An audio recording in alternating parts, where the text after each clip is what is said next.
Hello everyone and welcome to my Y&R Insider 24 update channel. Audra pleads with Nate for forgiveness. What happened on The Young and the Restless? On The Young and the Restless, Jill, Jess Walton, has returned to Genoa City. Image courtesy of CBS. Audra discusses strategy with Sally for their new venture. Sally suggested that Abbott Communications wasn't dead in the water. She promised Audra that it was legit. Audra desired a backer's name. Sally asked for more time as she needed to make sure that Billy didn't hate her for what she'd done. Audra pressed her friend for specifics. Sally said she'd do whatever it took to make it happen. She asked for time. Audra asked if Sally went to Jack. Sally said it wasn't Billy's brother. Audra cautioned that she didn't want another Tucker or Jack situation. Sally hinted she'd gone to a woman. Just then, Amy interrupted Audra and Sally's meeting. Amy gave Audra a positive update on her health, calling it ironic. Amy said she feared dying before making things right with her son. She lamented losing him for good. Audra said she was glad Amy was still there. Amy said she was glad to have good people in her life like Tracy and Nate. She was disappointed that Audra no longer frequently visited. Sally expressed condolences to Amy. At their table, Amy told Nate she didn't realize how awkward things were with Audra. Then, Lily joined Nate and Amy. She wondered why Audra was there and even still in town. Amy said she'd love to look Kane Ashby, Aristotle Dumas, whatever he's calling himself these days, in the eye and tell him exactly what I think about him. Lily said she talked to Matty and Charlie, and they still have an issue with their dad. She wished she could make things better for them. Amy pointed out that Damien eventually forgave her for lying about his father. She suggested that Charlie and Matty might eventually make it there. Lily said it was hard to let go of Kane's secrecy. Amy suggested letting go of the anger. Amy said she didn't absolve Kane for his indirect role in Damien's death, but she does understand forgiveness. Lily said Damien was a good man, but she couldn't say that about Kane. Amy suggested not comparing the two. Matty and Charlie were in tears when Lily revealed that she had spent hours on the phone with them. Kane, according to Lily, was unable to see beyond his conviction that what he had done was right. Lily compared her not forgiving Kane to Nate not being able to forgive Audra. Audra wondered who was going to show up next. Might it be Kyle, or Jack and Diane? Sally asked her pal if she wanted to leave. Audra refused. Sally complimented her pal on handling things well with Amy. She added that it seemed like Amy missed you. Sally added that she'd never say, "I told you so." Audra acknowledged that Sally was warning her about Victor in an effort to be a good friend. Audra shared that she told Nate that Amy was like the mother she never had. Sally said that Amy still cares for Audra. Sally urged Audra not to beat herself up for what happened with Nate. Audra said she couldn't run from what she did. Audra thought she could have handled Victor and what he asked her to do. She was going to start her own business, correct? I was wrong, Sally. I was stupid and selfish. Audra lamented, I lied to Nate repeatedly. No one is to blame but me. It was all so wrong. Sally urged Audra to tell Nate how she felt. Audra believed it was too late. Sally suggested that she take a chance if there's a possibility that she and Nate still care about each other. Adam and Sally's breakup came up. Sally said this was different, as Adam still had feelings for Chelsea. Sally said there's still hope for her and Billy. She said she really loved him. Audra stated that Nate and she had not yet reached the I love you stage. Audra feared being vulnerable with Nate. Sally told her pal that she had nothing to lose. Sally advised, be brave. She added that if Audra were vulnerable, she might end up getting what she wanted. Audra approached Amy, Lily, and Nate's table. She added that it wasn't necessary to speak with Nate right now when she asked if she could. Never would be preferable, Lily snarked. Nate said he didn't want to hear more lies. He was advised to stay by Lily. Amy advised that he follow his heart. Nate agreed to join Audra for a walk. Lily spied Sally watching Audra and Nate leave together.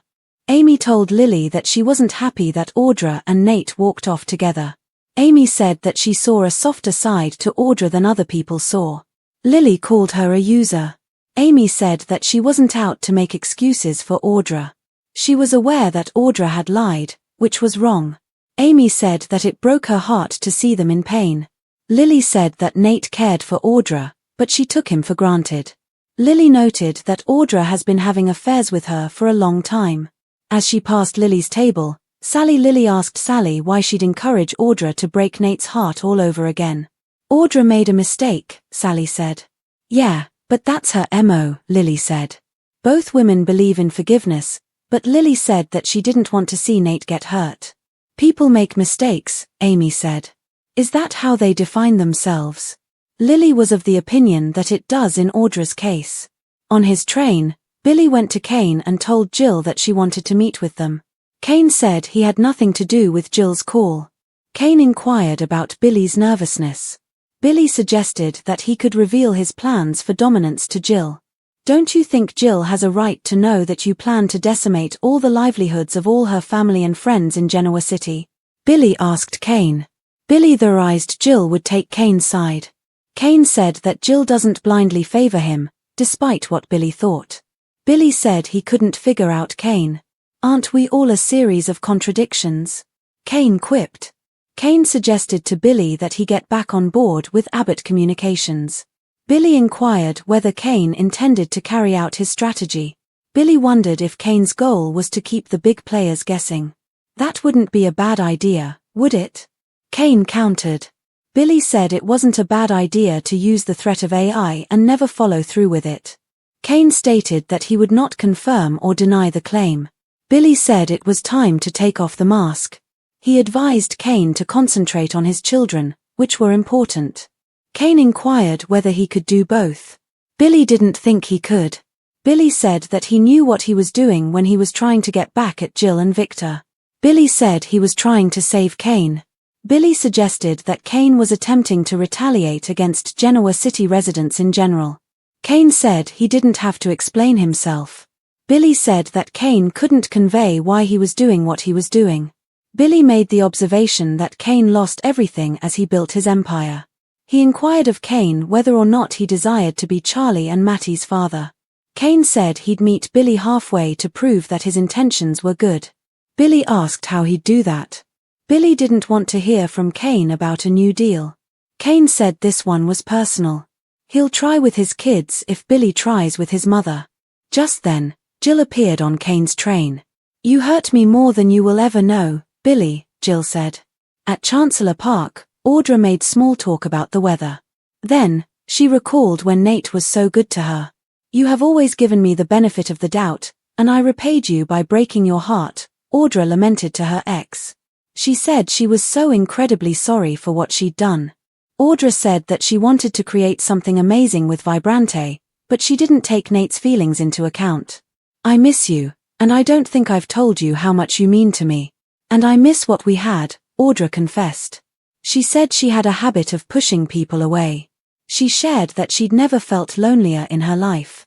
Audra asked if there was anything she could do to get Nate to forgive her. The Young and the Restless, Audra pleads with Nate for forgiveness. Soap operas have always thrived on the fine line between love and betrayal, ambition and consequence, hope and heartbreak. Few stories encapsulate that better than the ongoing saga of Audra Charles on The Young and the Restless. In this pivotal script, Audra's missteps come full circle as she confronts the man she hurt most, Nate Hastings. The episode ties together decades of layered history in Genoa City, with intergenerational grudges, family trauma, and rivalries surfacing to shape the choices of the present. In Audra's desperate bid for forgiveness, we see the ripple effects of lies, ambition, and longing across the ensemble of characters. The story begins with Audra once again circling the world of strategy and business, her comfort zone and her trap. Sally Spectra and she are seen plotting about their next big move, Abbott Communications. Sally, ever the dreamer and survivor, insists that the venture is not dead. She has lined up a potential backer, but she hesitates to share a name, worried that Billy Abbott will never forgive her for her betrayals. Already, this sets up the duality of the hour, the intersection of business ambition with deep personal wounds. In Sally's eyes, winning back Billy's love is as important as winning financial security, while for Audra, winning Nate's forgiveness is more urgent than any corporate victory. Both women reflect the eternal soap opera truth: love and power are never separate spheres, but tangled, inseparable battlegrounds. The script cleverly inserts Amy Lewis into this early sequence, disrupting Audra and Sally's scheming with news of her health and her regret about lost time with her son. Amy embodies the wisdom of a woman who has faced mortality and lived to talk about it. She speaks of Tracy, Nate, and the good people in her life, but also notes the irony of surviving only to still carry deep regrets. This conversation introduces forgiveness as the thematic core of the episode. Amy urges both Lily and Audra, through subtle parallels, to consider that healing requires letting go of resentment, no matter how justified. The dialogue between Amy and Lily strikes a poignant chord. Lily's long history with Cain Ashby, or Aristotle Dumas, depending on which alias he is parading, resurfaces. She admits that her children, Matty and Charlie, still struggle with their father's betrayals. Amy gently points out that even her own son Damien forgave her despite her lies, suggesting that forgiveness is possible even in the most fractured families. Lily, however, cannot let go of the anger she still feels toward Cain. She says flatly that Damien was a good man but refuses to extend the same grace to Cain. Her bitterness is not unlike Nate's toward Audra. In this moment, the writers draw a powerful parallel. Lily's inability to forgive Cain mirrors Nate's wall against Audra. Both are rooted in justified pain, yet both risk preventing future healing. Meanwhile, Sally positions herself as the unlikely voice of optimism for Audra. She encourages her friend to be vulnerable and confront Nate. Sally admits her own heartbreak with Adam and her tentative hopes with Billy, but she frames Audra's situation as an opportunity. Sally tells Audra to be brave, encouraging her to take the chance of being rejected rather than dwelling in perpetual regret. This advice strikes at Audra's deepest fear, not just the fear of losing Nate, but the fear of exposing her true self and finding she is unworthy of love. The next sequences heighten the tension. Audra approaches Nate at the table he shares with Lily and Amy. The moment is socially charged. Lily bristles at Audra's presence, making no attempt to hide her disdain. Nate initially refuses to hear more lies, but Amy nudges him toward following his heart. Against Lily's objections, Nate agrees to take a walk with Audra. This choice signals his inner conflict. His mind resists her, but his heart still aches for what they shared. Sally watches from the sidelines, almost like a puppet master of hope, silently urging Audra forward. The real emotional climax comes at Chancellor Park. Here, in a rare moment of naked honesty, Audra strips away her usual defenses. No longer the calculating strategist, she is simply a woman in pain. She admits that she broke Nate's heart, that she let her ambition for Vibrante blind her to his feelings, and that she lied repeatedly. She admits how much she misses him and that she has avoided people her entire life. Perhaps most vulnerably, she admits she has never felt lonelier. In that moment, Audra is not the manipulator others see. She is the wounded little girl who never had a stable mother, the woman terrified of being unlovable. Her plea to Nate is not just for forgiveness but for the chance to be seen as more than her mistakes. It is a cry to save humanity. She asks him if there is anything at all she can do to make things right. For a character like Audra, who has built her identity on control and confidence, such raw desperation is a seismic shift. The episode contrasts this vulnerability with the ongoing storyline of Billy and Cain, as Jill re-enters the scene.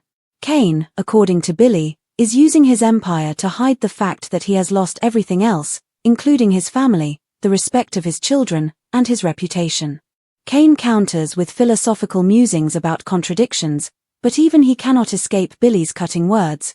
What matters most is being a father, not a mogul. Jill's sudden arrival on the train underscores the generational stakes. She has lived long enough to see the cycles of betrayal, ambition, and regret replayed endlessly. Her statement to Billy, "You hurt me more than you will ever know," adds yet another layer of maternal wound to the episode's overarching theme. Mothers and children, lies and forgiveness, ambition and its cost, these threads weave together across the ensemble. The brilliance of this script lies in its symmetry. Audra's plea to Nate reflects Lily's internal battle over Cain, Amy's reflections on Damien, and Jill's disappointment in Billy. All of these relationships are rooted in betrayal and the possibility of redemption. The narrative suggests that while forgiveness may not erase the pain of the past, it can open the door to a future. The challenge for each character is whether they can risk being vulnerable enough to take that step. For Nate, the choice is fraught. His pride prevents him from giving Audra another chance because he has been duped in the past. Yet the history of the young and the restless tells us that forgiveness, however reluctant, is often the catalyst for new storylines.